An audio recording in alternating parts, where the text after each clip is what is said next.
السلام علیکم دوستو، مرزا باسط پروڈکشن چینل میں آپ لوگوں کو خوش آمدید۔ عرب کے اندر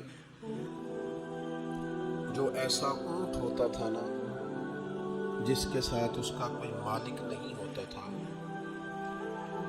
کوئی اسے چرانے والا ساتھ نہیں ہوتا تھا، کوئی نکیل ڈالنے والا نہیں ہوتا تھا، باندھنے والا نہیں ہوتا تھا، اس کو کہتے تھے ابن السدا، کہ یہ چھوڑا ہوا اونٹ ہے، یہ شاید بیکار چھوڑ دیا گیا۔ قرآن مجید فرقان حمید نے اسی لفظ کو انسان کے لیے تذکیر کے طور پر، نصیحت کے طور پر بیان فرمایا اَيَحْسَبُ الْإِنسَانُ أَن يُتْرَكَ سُدًى، کیا انسان یہ گمان کرتا ہے کہ اسے بھی یوں ہی چھوڑ دیا جائے گا؟ کوئی زندگی میں اس سے پوچھنے والا نہیں ہوگا، اپنی مرضی سے کھائے گا، مرضی سے پیے گا، مرضی سے سوئے گا، مرضی سے جاگے گا، مرضی سے حقوق ادا کر۔ کیا یہ سمجھتا ہے انسان اسے یوں ہی چھوڑ دیا جائے گا؟ معنی کیا ہے کہ ایسا نہیں ہے، اسے بہت ساری پابندیوں کا پابند رہنا پڑے گا، بہت سارے احکامات کی اسے پیروی کرنی پڑے گی، بہت ساری چیزوں کی فرما برداری کرنی پڑے گی۔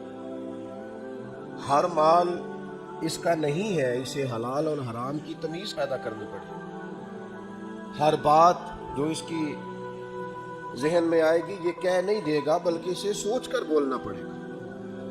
اسے یوں ہی نہیں چھوڑ دیا جائے گا، اس پر پابندیاں رکھی جائیں گی، اور پھر جو اعمال یہ کرے گا ان اعمال کے اثرات بھی مرتب ہوں گے اس کی زندگی میں۔ نیکی کرے گا تو اس کا حسن پائے گا، زندگی میں سکون آئے گا، اطمینان آئے گا۔ اگر اپنی زندگی کے اندر یہ گناہ کرے گا، اللہ کی نافرمانی کرے گا تو وَمَنْ أَعْرَضَ عَنْ ذِكْرِي فَإِنَّ لَهُ مَعِيشَةً ضَنْكًا، اللہ فرماتے ہیں میری یاد سے منہ موڑ لو گے تو زندگی تنگ ہو جائے گی، دشواری ہوگی، تمہاری معیشت تمہارے لیے مشکلات کا شکار ہو جائے گی۔ یہ نہیں ہے کہ انسان کو یوں ہی چھوڑ دیا جائے گا۔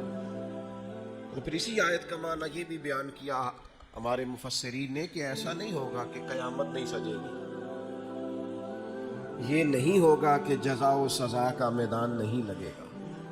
اگر وقوع قیامت ہی نہ ہو، قیامت کا میدان ہی نہ لگے، تو کیا جس نے ظلم سہا ہے اور اس امید پر چلا گیا ہے کہ قیامت میں بھی فیصلہ ہونا ہے، تو پھر تو اس کے ساتھ ناانصافی ہو گئی۔ اگر صبح قیامت میدان ہی نہ لگے، وقوع قیامت ہی نہ ہو، تو ظالم جو زندگی بھر ظلم کرتا رہا، جبر کرتا رہا، اور کمزور لوگ اسے سزا نہ دے سکے، تو وہ قیامت میں بھی یوں ہی دندناتا پھرے۔ قیامت کے میدان کا لگنا، جزا اور سزا کا ہونا، یہ عقلاً بھی ضروری ہے، نقلاً بھی ضروری ہے۔ صبح قیامت جب اللہ کی بارگاہ میں لوگ کھڑے کیے جائیں گے تو اس موقع پر جزا و سزا کا تصور اور عقیدہ اسلام کا بنیادی عقیدہ ہے۔ جو بندہ یہ کہے کہ میں قیامت یا آخرت کو نہیں مانتا، وہ بندہ مسلمان ہے نہیں ہے۔ اللہ کو ماننے کے ساتھ ساتھ، رسول اللہ صلی اللہ تعالی علیہ وسلم کو ماننے کے ساتھ ساتھ آخرت پر یقین رکھنا اسلام کا بنیادی عقیدہ ہے، اور یہ وہ عقیدہ ہے جو انسان کی زندگی میں انقلاب پیدا کر دیتا ہے۔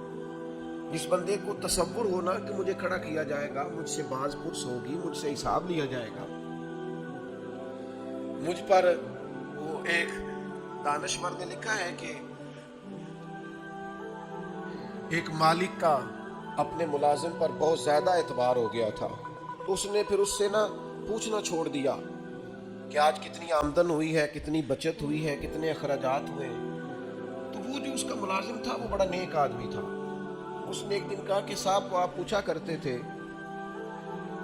ہر شام کو کہ آج کیا کمایا، کیا خرچ کیا، اور ہمارے پاس نتیجتاً آمدن کیا رہی اور نفع کیا رہا، تو آپ پوچھ نہیں رہے۔ اس نے کہا یار سالوں گزر گئے، اب میرا بڑا اعتبار ہے تیرے اوپر، اب میرا بڑا یقین ہو گیا ہے، لہذا میں اب سمجھتا ہوں کہ کوئی ضرورت نہیں ہے۔ تو کہتے ہیں وہ کرسی سے اٹھ کے اس کے پیروں میں بیٹھ گیا۔ اس نے کہا مہربانی کر، میرے اوپر اعتبار نہ کر۔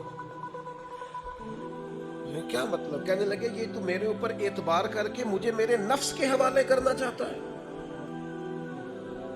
تو مجھے میری خواہشات کے سپرد کرنا چاہتا ہے کہ میں جو میرے من میں آئے کروں؟ مجھ سے پوچھا کر، کوئی پوچھنے والا ہونا تو انسان اعتدال میں رہتا ہے۔ مجھ سے سوال جواب کیا کر، کوئی سوال جواب کرنے والا ہو تو انسان کو تصور رہتا ہے۔ مجھے میرے نفس کے سپرد نہ کر، ورنہ یہ تو مجھے گمراہ کر دے گا۔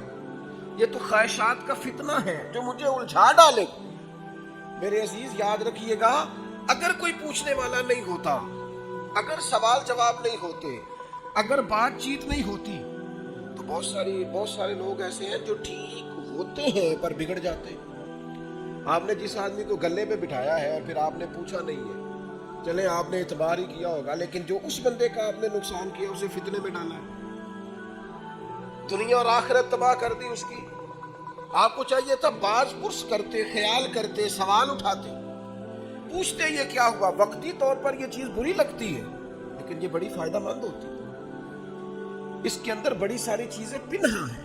قیامت کے دن اللہ تعالیٰ اپنے بندوں سے سوال پوچھے گا، اور قربان جائیں میرے نبی پاک علیہ السلام نے فرمایا ہاں وہ پوچھے گا، اور جب تک 5 چیزوں کا تم جواب نہیں دو گے تمہیں قدم نہیں اٹھانے دے گا۔ یا رسول اللہ کون کون سی 5 چیزیں؟ فرمایا اللہ پوچھے گا تم سے، بتاؤ عمر کہاں گزاری، بولو میں نے زندگی دی، صحت دی، عافیت دی، کہاں کہاں بتا کے آئے وقت۔ اور اسی پر دوسرا سوال یہ کرے گا مالک کہ عمر کا بہترین حصہ تھا جوانی کا، جب تھکاوٹیں نہیں ہوتی تھی، جب کھڑا رہا جا سکتا تھا، محنت مشقت جد و جہد ہو سکتی، وہ بہترین حصہ جوانی کا کہاں گزارا۔ تیسرا سوال مالک کرے گا بتاؤ نا مال کہاں سے کمایا۔ اور چوتھا سوال یہ تھا کمانے کے بعد بھی مالک تم نہیں تھے، گویا دیا تو میں نہیں تھا نا، تو بتاؤ پھر لگایا کہاں پہ تھا، خرچ کہاں پہ کیا۔ ثم لتسألن یومئذ عن النعیم، ایک ایک نعمت کے بارے میں اللہ پوچھے گا۔ اور 5واں سوال اللہ پوچھے گا بتاؤ جو تم جانتے تھے تم نے اس پر عمل کتنا کیا، جس کا تمہیں پتا تھا، جس کا تمہیں شعور تھا، اس پر تو اللہ سوال پوچھے گا۔ اب یہ کیوں سوال ہوں گے وقوع قیامت میں؟ یہ کیوں پوچھا جائے گا کہ قیامت کے دن کی جزا سزا کا خوف ہو بندے کو۔ اسلام ویسے اپنے ماننے والوں کو بے خوف رکھتا ہے، لا خوف علیہم ولا هم یحزنون، اللہ کے دوستوں کو خوف غم نہیں ہوتا۔ ایک غم تم اپنے اندر رکھو کہ تمہیں قیامت کے دن پوچھا جائے گا، اس کا خوف پیدا کرو۔ اور یہ خوف مالک کو اتنا پسند ہے، فرمایا وَلِمَنْ خَافَ مَقَامَ رَبِّهِ جَنَّتَانِ، جو اللہ کے سامنے کھڑے ہونے سے ڈرے گا اللہ اسے 2 جنتیں عطا فرمائے گا۔ اس دن کا خوف اپنے دل میں پیدا کر کے تجھے کھڑا کیا جائے گا، تجھ سے پوچھا جائے، تیرے سے سوال کیا جائے، تجھے جواب دینا ہے۔ تیری طبیعت کے اندر ہمارے ہاں ہوا یہ ہے کہ کچھ لوگوں نے لوگوں کو بے خوف کر دیا ہے۔ امام غزالی رحمت اللہ تعالیٰ علیہ فرمایا کرتے تھے جس قوم کے اندر ایسا واعظ، ایسا عالم، ایسا خطیب، ایسا شخص موجود ہونا جو لوگوں سے کچھ بھی نہیں ہونا، بے فکر ہو جاؤ، جہاں ایسا آدمی موجود ہو وہاں شیطان کی ضرورت نہیں ہوتی، وہ تو خود لوگوں کو وسوسوں میں ڈال رہا ہے۔ وہ تیرے دل کے اندر خوف پیدا کرے، وہی ہے تیرے زمانے کا امام برحق جو تجھے حاضر و موجود سے بیزار کرے، وہ تجھے بتائے کہ قیامت میں حساب دینا ہے۔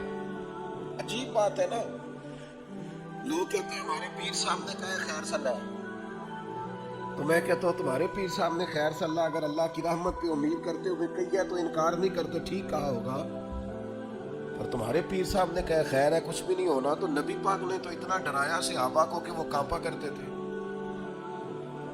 ان کے تو رونگٹے کھڑے رہتے تھے۔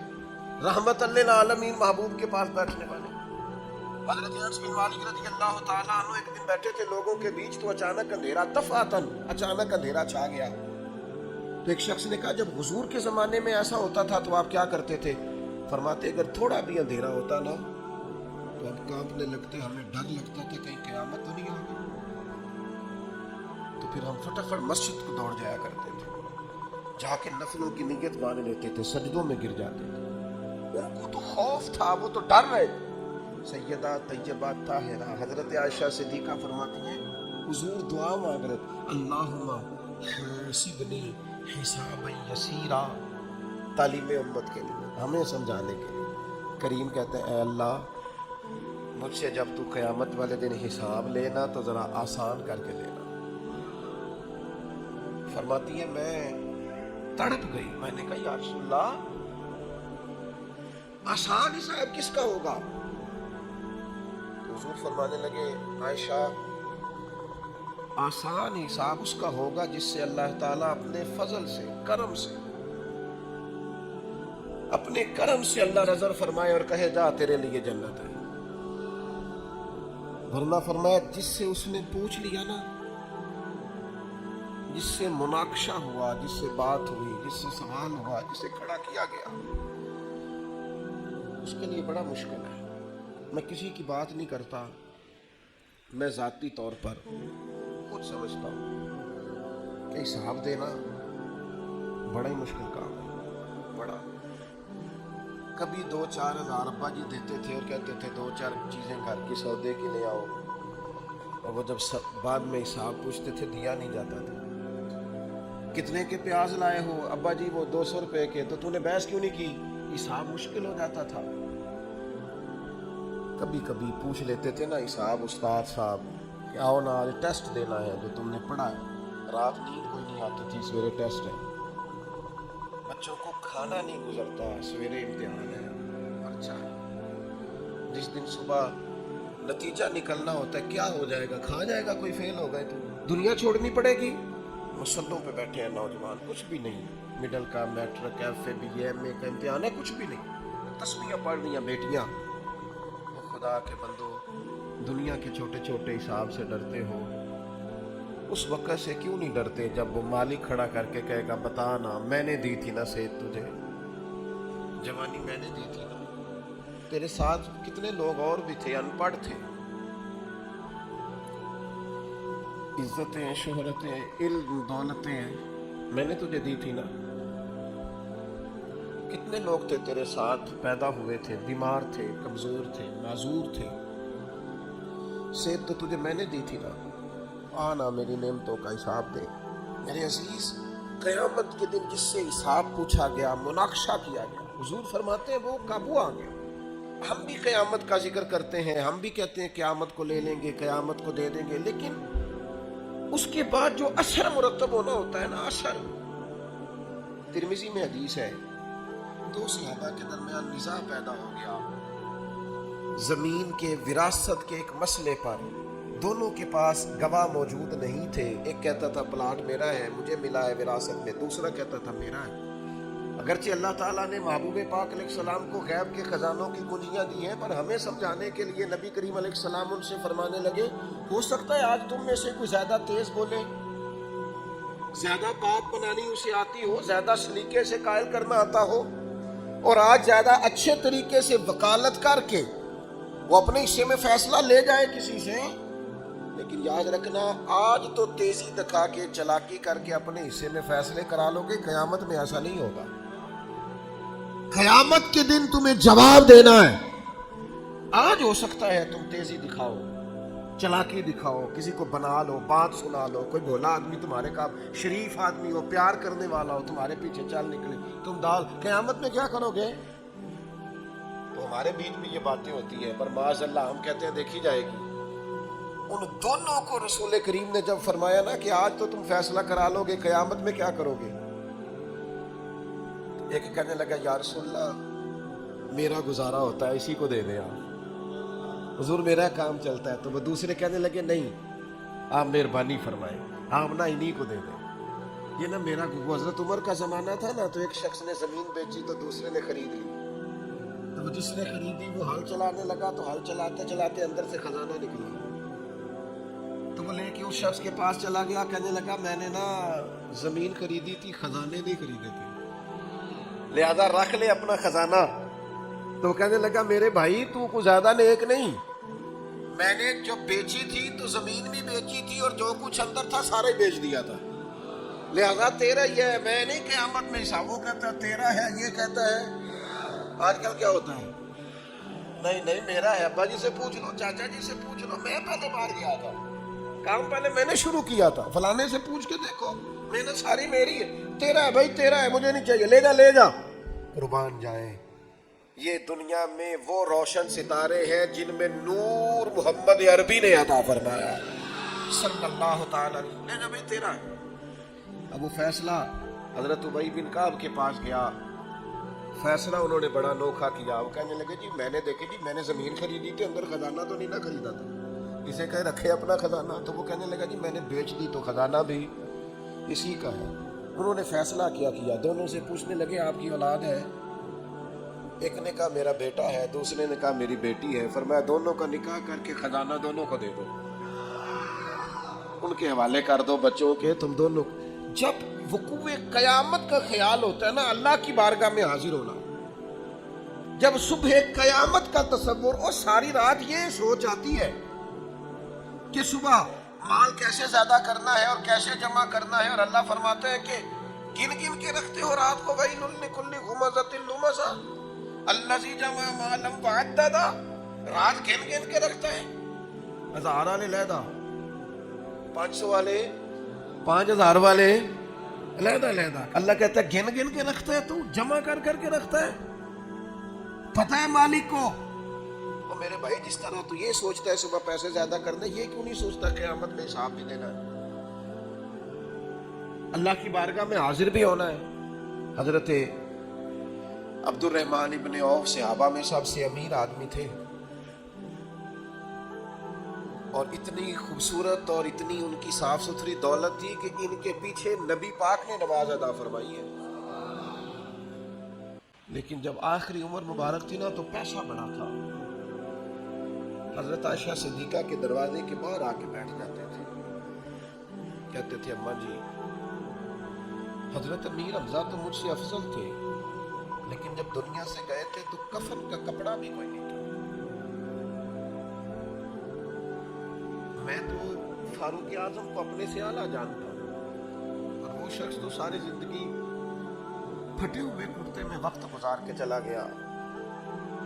علی ابن ابی طالب حضور کے بھائی تھے, ساری زندگی پھٹی تہمت انہوں نے پہنی, پیبند لگے ہوئے, جگہ جگہ پہ پیبند لگے, تہمت پہنی, اور میرے پاس اتنے پیسے. اور پھر جب زیادہ رونے کو دل کرتا تو حضرت عبد الرحمن ابن عوف کہتے سیدہ پاک کے دروازے کے باہر بیٹھے امیر آدمی, اور کہتے کہ اماں جی نبی پاک کے گھر میں مہینہ مہینہ چولہا نہیں جلا, اور میرا اتنا مال, اتنا پیسہ کیسے حساب دوں گا.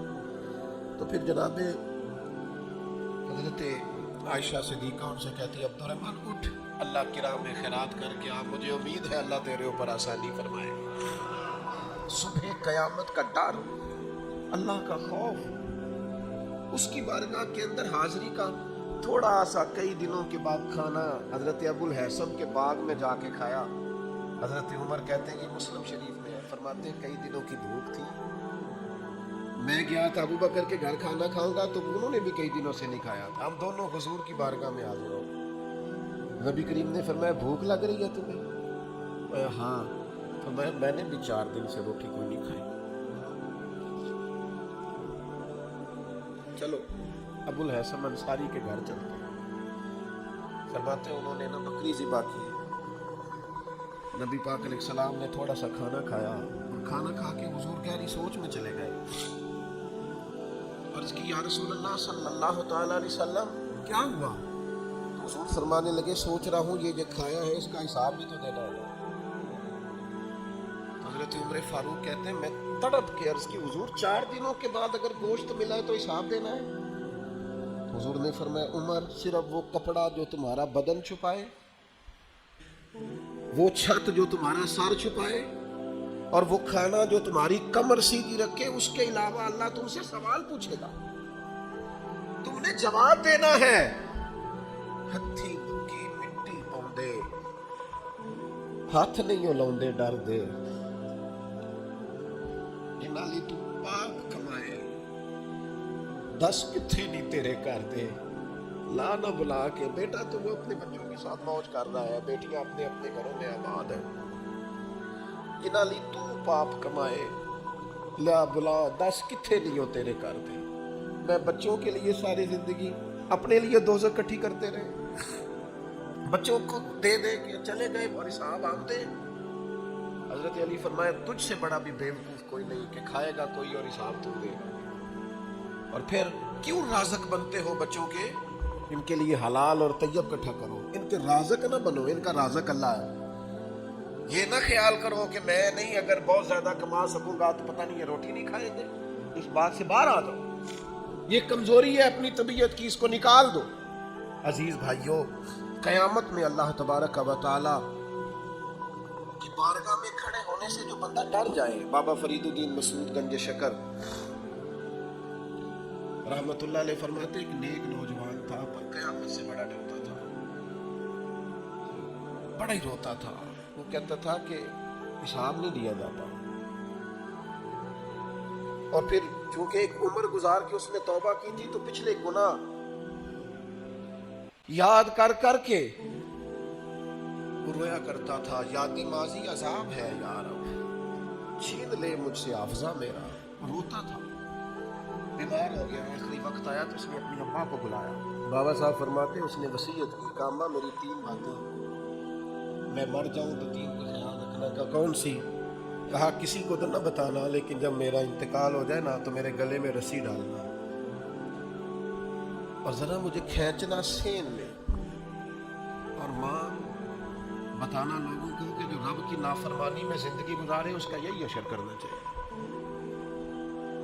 پھر اس طرح کرنا، جب میرا جنازہ اٹھے تو رات کو اٹھانا، کیونکہ بڑے لوگ میری عادتوں کرتوتوں سے واقف ہیں. میں نہیں چاہتا کہ جنازے پہ بھی کوئی گواہی دے دے کہ وہ فلانا جا رہا ہے. رات کو جنازہ چپ کر کے مجھے دفن کر دینا. اور تیسرا، تھوڑی دیر جب لوگ آ جائیں تو اماں میری قبر پہ رہنا. مجھے امید ہے ماں کی برکت سے اللہ تعالیٰ میرے اوپر آسانی فرمائے گا. تھوڑی دیر رہنا. خاتون روئی پر بیٹے نے وعدہ لے لیا. بابا صاحب نے لکھا ہے جب اس کا انتقال ہوا تو بی بی ابھی رسہ لے ہی رہی تھی، دروازے پہ کسی درویش نے دستک دی. اس نے کہا نہ کرنا، رات خوابیں آئی ہیں اور آنے والوں نے آ کے کہا ہے اس سے کہنا اس کے بارے میں کچھ ایسا نہ کرے. رب کی رحمت پر امید ہے، اللہ بغیر حساب جنت عطا فرمائے گا. یہ رب کا مقبول بندہ ہے. اللہ کے کئی بندوں کو رات یہ نظارہ ہوا ہے. یہ خوف اگر پیدا ہو جائے قیامت کا کہ اللہ کے حضور حاضر ہونا ہے، یہ اگر تصور جاگزی ہو جائے، آپ کہیں گے اس طرح کرنا درست ہے، تو بخاری میں حدیث ہے نبی کریم علیہ السلام نے فرمایا اللہ کے ایک بندے نے نا وصیت کر دی تھی. ایک بندے نے وصیت کی تھی اپنے بچوں سے. اس نے کہا تھا یار میں بڑا گنہگار ہوں، قیامت کے دن میں سامنا نہیں کر سکتا. اس طرح کرنا جب میں مر جاؤں نا مجھے جلا دینا. یہ بخاری میں حدیث ہے. اور جلا کے میری خاک اڑا دینا.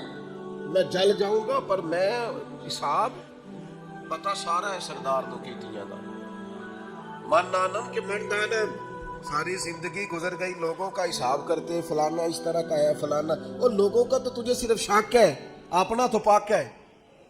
پکی بات چھپاتا ہے. کچھ لوگ کہتے ہیں جی وہ میں نہیں ہمیشہ سچ بولتا ہوں. اپنے بارے میں بولنا سچ. ہمت کرنا، جرت کا مظاہرہ کر، اپنے بارے میں سچ بول. بتا کہاں کہاں کرتوت کیے، کہاں کہاں جبر کیے، کہاں کہاں ظلم کیے، کہاں کہاں نہ دوسروں کے بارے میں سچ بولتا ہے. یہ کس نے اجازت دی؟ اپنے بارے میں سچ بول، اپنے بارے میں بتا، اپنا اپنا حساب کر. حضرت ابراہیم ابن ادم رحمت اللہ تعالی علیہ مریدوں کے ساتھ گزر رہے تھے تو اوپر سے کسی بندے نے خاک ڈالی. مرید دوڑ پڑے، کہنے لگے ہم انہیں پکڑیں گے. تو حضرت صاحب فرمانے لگے کچھ نہ کہنا. حضور کیوں؟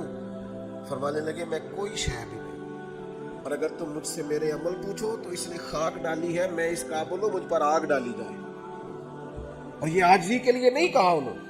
ان کا حال یہاں تو چھوٹے چھوٹے لوگ میری طرح کے بن کے بیٹھ گئے. یہ انداز، یہ آنا، یہ جانا، یہ نصیحتیں کرنا، یہ کرو پھر، یہ ترے، یہ کیا بات ہے؟ سوچتے ہی نہیں تھوڑی دیر کے لیے بھی. حضور فرماتے اس نے وصیت کی کہ مجھے جلا دینا، میری خاک بہا دینا. مجھے ڈر آتا ہے، میں نہیں مالک کا سامنا کر سکتا. اللہ کے حبیب فرماتے اس کے بچوں نے یوں ہی کیا، جلا دیا. یا رسول اللہ پھر کیا ہوا؟ فرمایا قیامت کے دن اللہ تعالیٰ زمین کے ذروں کو حکم دے گا، وہ اس کے وجود کو اکٹھا کریں گے. وہ جس نے پہلے اسے بنایا تھا وہ دوبارہ بنائے گا، سامنے کھڑا کرے گا، فرمائے گا یہ تو نے کیا وصیت کی؟ اگرچہ یہ وصیت آج کرنا جائز نہیں، آج جائز نہیں، لیکن حضور نصیحت کے لیے بیان کرتے ہیں۔ فرمایا اس نے وصیت کی، اللہ تبارک و تعالیٰ اس سے پوچھے گا یہ تو نے کیوں کی؟ حالانکہ اللہ جانتا ہے، تو عرض کرے گا مالک میں ڈر گیا تھا، میں تو دنیا میں حساب نہیں دے سکتا تھا، قیامت میں کیسے دیتا؟ اللہ فرشتوں سے فرمائے گا یہ سچ کہتا ہے، اس نے واقعی یہ ڈر کر بات کی تھی، گواہ ہو جاؤ میں نے اس کے سارے گناہ معاف فرما دیے۔ اپنی طبیعت میں خوف خدا پیدا کر۔ حضرت عمر کہا کرتے تھے اپنا حساب کر لو اس سے پہلے کہ اللہ تمہارا حساب کرے۔ میں آپ کو ذمہ داری سے، تجربے سے، جتنا مجھے قرآن و حدیث آتا ہے پڑھ کے بتاتا ہوں، جو جرم آپ نے کیے، میں نے کیے، ان کا حساب ہم نے دینا ہے، ہماری اولاد نے۔ بچوں کو پتہ ہے کہ ابا نے حلال کمایا کہ حرام کمایا، ان بیچاروں کو کیا پتہ؟ یہ ہماری ذمہ داریاں ہیں۔ صبح قیامت جو عروج پائے، جو کمالات پائے، وہ کس ڈگر پہ پائے، وہ ہم نے حساب دینا ہے۔ آنکھیں بند کر کے زندگی نہ گزارو، اب تو آنکھیں کھلنے کا ٹائم آیا ہے۔ جاگتی آنکھوں سے اپنا محاسبہ کرو۔ لوگوں پر تبصرہ کرتے وقت ہم بھول جاتے ہیں کہ ہمارے اپنے حالات کتنے خطرناک ہیں۔ ساری زندگی دنیا میں سیٹ ہونے کی کوشش کرتے رہے، سیٹ ہو جاؤ، سیٹ ہو جاؤ۔ پتہ بندہ سیٹ کب ہوتا ہے؟ جب قبر میں اتارتے ہیں نا اسے، منہ کعبے کی طرف کرتے ہیں، اس کے گلے میں مجھے سننا بند ہوتا ہے، اسے کھولتے ہیں تو اوپر کھڑا ایک بندہ کہتا ہے تھوڑا سا منہ اور کرو کعبے کی طرف، تو وہ تھوڑا سا منہ اور کرتا ہے تو پھر ایک آواز آتی ہے اب سیٹ ہو گیا، اب سیٹ ہو گیا۔ یہاں جا کے سیٹ ہونا ہے، اس سے پہلے سیٹ ہونے والا کوئی معاملہ یہ ہے تمہارا سیٹ ہونا۔ خدا کے بندو آؤ، ساری زندگی دوسروں سے باتیں کی، دو باتیں اپنے آپ سے نہ کریں، اپنا حساب نہ کریں، اپنے معاملات کا جائزہ نہ لیں۔ اقبال کہنے لگے ڈھونڈتا پھرتا ہوا اقبال اپنے آپ، اپنے آپ ہی گویا مسافر، آپ ہی منزل ہوں میں۔ یہ جو خود احتسابی ہے، سیلف ٹرائل، خود احتسابی، اس پر تھوڑا کام نہ کریں۔ اقبال دوسرے مقام پہ کہتے ہو اپنے من میں ڈوب کر پا جا سراغ زندگی، تو اگر میرا نہیں بنتا نہ بن اپنا تو بن۔ اپنی غلطیاں نہ ٹٹولیں، اپنے ساتھ گفتگو نہ کریں۔ جو اللہ کی بارگاہ میں کھڑے ہونے سے ڈرے گا، اللہ تعالیٰ اسے 2 جنتیں عطا کرے گا۔ شرط یہ ہے کہ ڈرے اللہ سے۔ ڈرے بول کے بتائیے، ڈرے کس سے ڈرنا ہے؟ حضرت عمر کے زمانے میں نا ایک نوجوان تھا، نیک تھا، مسجد جایا کرتا تھا رات کو۔ تو مسجد جا رہا تھا تو رستے میں ایک عورت نے دعوت گناہ دی، ابن عساکر نے اس کو لکھا ہے۔ تو نوجوان تھا، خواہشات تھی، کچھ طبیعت مائل ہو گئی، ابھی ادھر جا ہی رہا تھا کہ کسی نے آیت پڑھ دی، ولی من خاف مقام ربہ جنتان، جو رب کے سامنے کھڑے ہونے سے ڈرے گا اللہ 2 جنتیں دے گا۔ واقعی ڈر گیا، واقعی ڈر گیا، اتنا ڈرا کہ بے ہوش ہو کے گر پڑا۔ بیماری سے لوگ بے ہوش ہوتے ہیں، پیسے ڈوب گئے بے ہوش ہوتے ہیں، بچے کے غم میں بے ہوش ہوتے ہیں۔ سچ بتاؤ کبھی خوف خدا سے بھی بے ہوش ہوتا کوئی دیکھا ہے؟ ہمارے یہاں تو روز مرہ ہی نہیں ہے بھائی۔ اور بڑی باتیں ہیں بے ہوش ہونے کی، ڈرنے کی، غش کھانے کی۔ بے ہوش ہو کے گر پڑا، بوڑھے باپ کو کسی نے بتایا بچہ بے ہوش پڑا ہے، اٹھا کے گھر لائے، گھر لا کے کہا بیٹا کیا ہوا؟ نوجوان ہے، چڑھتی جوانی ہے پر پاکیزہ بڑی ہے۔ کہنے لگا ابا جی گناہ کی طرف چلا گیا تھا، پر میں نے آیت سن لی جو اللہ کے سامنے کھڑے ہونے سے ڈرے گا رب 2 جنتیں دے گا۔ میں ڈر گیا تھا، رب واقعی 2 جنتیں دے گا۔ باپ رو پڑے، ابا جی کی آنکھوں میں آنسو آئے اور کہا پتر اللہ بڑا مہربان ہے، اس کے وعدے سچے ہیں، واقعی 2 جنتیں دے گا۔ اس میں پھر ایک چیخ ماری اور اس طرح کی ماری کہ اس کی روح ہی پرواز کر گئی، روح ہی پرواز کر گئی۔ پشتگانے خنجر تسلیم رہ، عشق کی خنجر سے قتل ہو گئے لوگ۔ صبح حضرت عمر کو پتا چلا کہ انہوں نے تو رات جنازہ بھی پڑھ دیا، تدفین بھی کر دی۔ جناب عمر فرمانے لگے اتنا نیک نوجوان خوف خدا سے دنیا سے چلا گیا، مجھے کیوں نہیں بلایا، میں جنازہ پڑھتا۔ فاروق اعظم فرما رہے